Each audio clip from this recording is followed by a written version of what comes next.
वंदे मातरम। नमस्कार, जय Shri Ram. Indian express में छपी खबर के बाद में मध्य प्रदेश के मुख्यमंत्री मोहन यादव जी को कटघरे में लाने के प्रयास हुए, लेकिन के बाद कुछ बातें पहले आप सुन लीजिए। मैं बात मोहन यादव जी की कर रहा हूं, साथ में मैं बात रॉबर्ट वाड्रा की कर रहा हूं, मैं बात कर्नाटक के मुख्यमंत्री DK शिव कुमार की कर रहा हूं। 3 लोगों पर केंद्रित पूरी बात है। मेरी कोशिश होगी कि 3 से चौथा इसमें न आएगा तो वह रेफरेंस के संदर्भ में आएगा, अन्यथा वह इर्द गिर्द होके निकल जाएगा। पहले बात कर रहे हैं हम रॉबर्ट वाड्रा की, जो कांग्रेस के जीजा जी कहलाते हैं। इनको इस समय राष्ट्रीय जीजा की पदवी भी दे दी गई थी, जैसे लोग बड़े सम्मान से कुछ नाम देते हैं।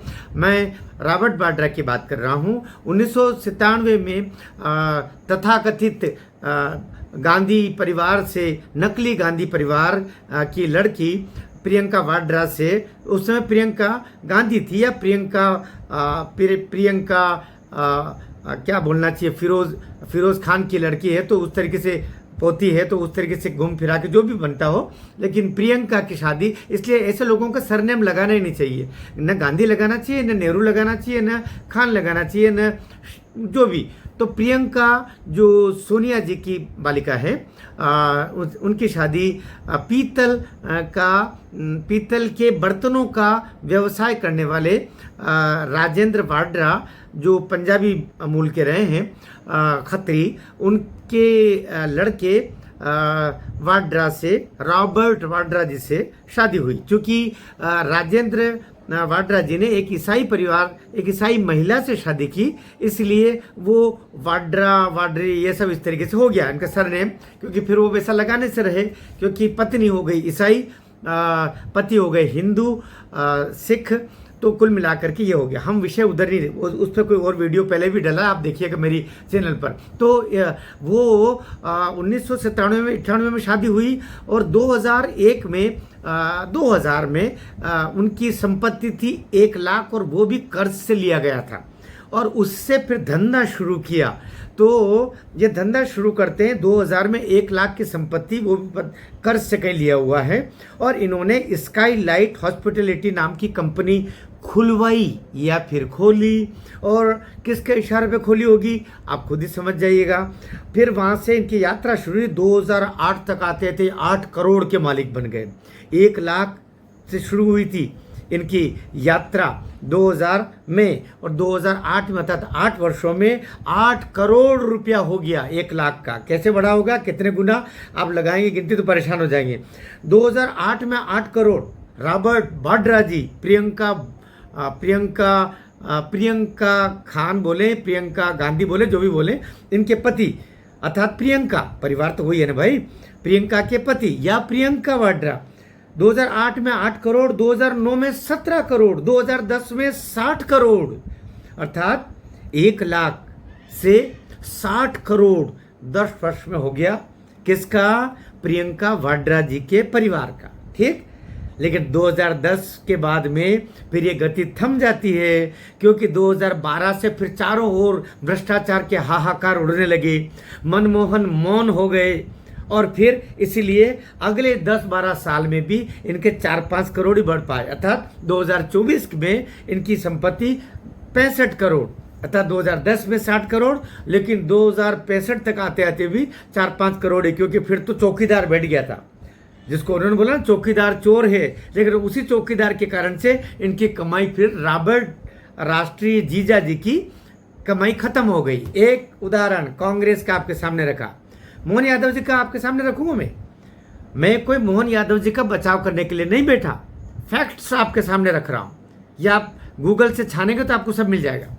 एक इनके मुख्यमंत्री हुए, वो अभी वर्तमान में मुख्यमंत्री, कर्नाटक के मुख्यमंत्री DK शिव कुमार, कर्नाटक के, ये 2018 में इनकी संपत्ति थी 75 करोड़ 2018 में, लेकिन ये 8 वर्षों में उनकी अब जाकर के 2008 में 75 करोड़ थी, 2013 में 251 करोड़, 2023 में 1500 करोड़, अर्थात लगभग 18 से 20 गुना संपत्ति इनकी बढ़ी, क्योंकि ये भी कॉन्ट्रैक्टर थे, ये भी बिल्डर थे, रियल एस्टेट थे नहीं है इनका। ये वित्त मंत्री रहे पहले, और ये जो शहर डेवलपमेंट अथॉरिटीज़ होते हैं इसके प्रभारी भी रहे हैं।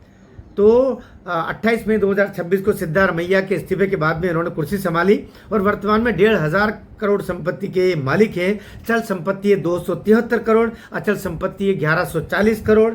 इसमें 15 साल में इनका 18 गुना इनकी संपत्ति बेंगलोर, मैसूर, कनकपुरा, दिल्ली में कई कमर्शियल और रेसिडेंशियल इनके प्रोजेक्ट्स चल रहे हैं, जहां से इनकी इनकम हुई। फिर साथ में आदर्शीन, कौस्तुभ प्रोजेक्ट्स में वी क्रॉस डेवलपर्स जैसी कंपनियों में लाखों शेयर्स इन्होंने किए हैं और वहाँ से इन्वेस्टमेंट है। लेकिन जब आप इनका जिनका हलफनामा देखते हैं तो हलफनामा में DK शिव कुमार जी ने लिखा है ये एग्रीकल्चरलिस्ट है, अर्थात कृषक हैं, साथ में सोशल वर्कर हैं, अर्थात समाज की सेवा करने वाले हैं।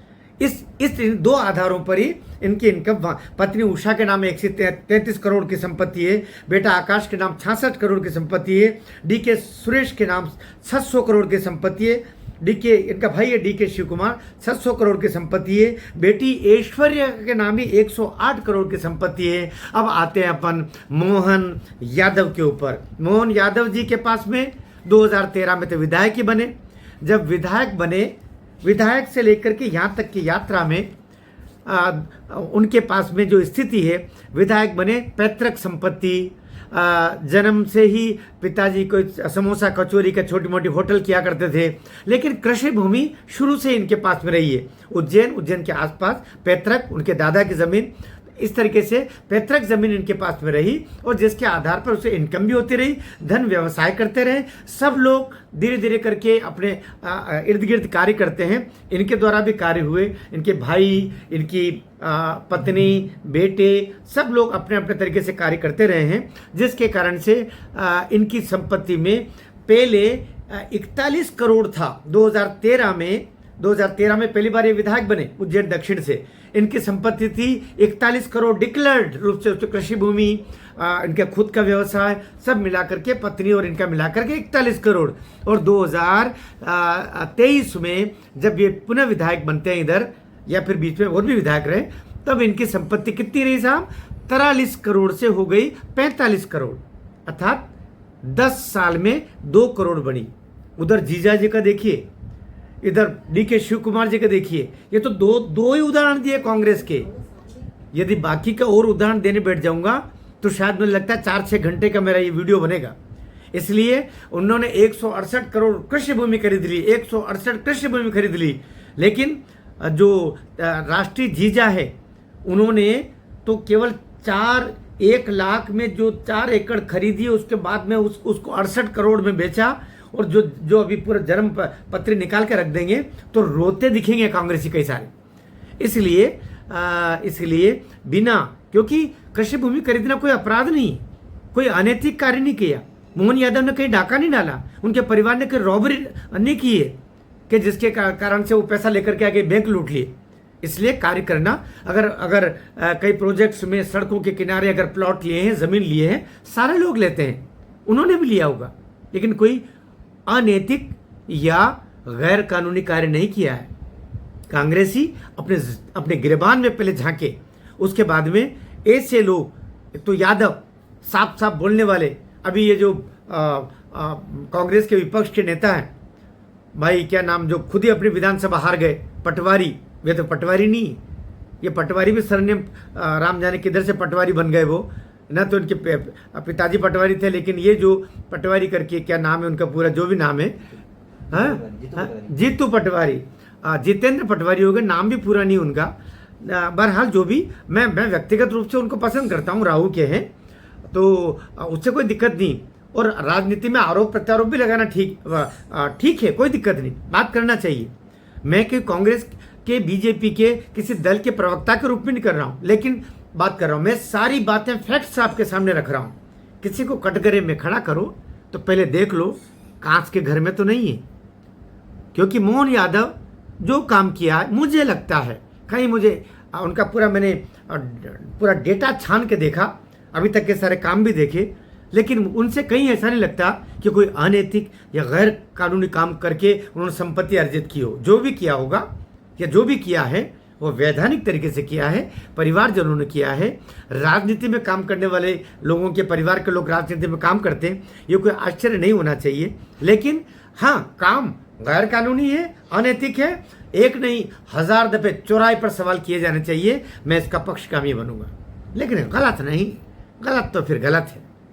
बेवजह के किसी को तूल दे करके और अच्छे कार्य करते हुए को अपमानित करने का प्रयास करना, उसके परिवार को परेशान करना, ये भी ठीक नहीं है। ये कांग्रेस का चलन हो सकता है, मुझे नहीं लगता है अन्य लोगों को इससे कोई प्रेरणा लेनी चाहिए। मोहन यादव जी, मुझे लगता है आपके पूरी जन्मपत्री तो नहीं कहना चाहिए, लेकिन सारे लेखा जोखा मैंने आपके कार्यकाल का देखा, आपका राजनीतिक जो सफ़र है उसको भी देखा। आप अखिल भारतीय विद्यार्थी परिषद के कार्यकर्ता रहे, संघ के सेवक रहे और पक्का स्वयंसेवक है। लाठी चलाना उनका कोई अगर देख लेगा तो लगेगा कि पक्के स्वयंसेवक को कैसा होना चाहिए, तो आप डट के लगे रहिएगा। मध्य प्रदेश की जनता आपके साथ में है, आपने कुछ भी ऐसा नहीं किया जिससे आप का सिर झुके और मध्य प्रदेश की आपको प्रेम करने वाली जनता का सिर झुके। भारत माता की जय।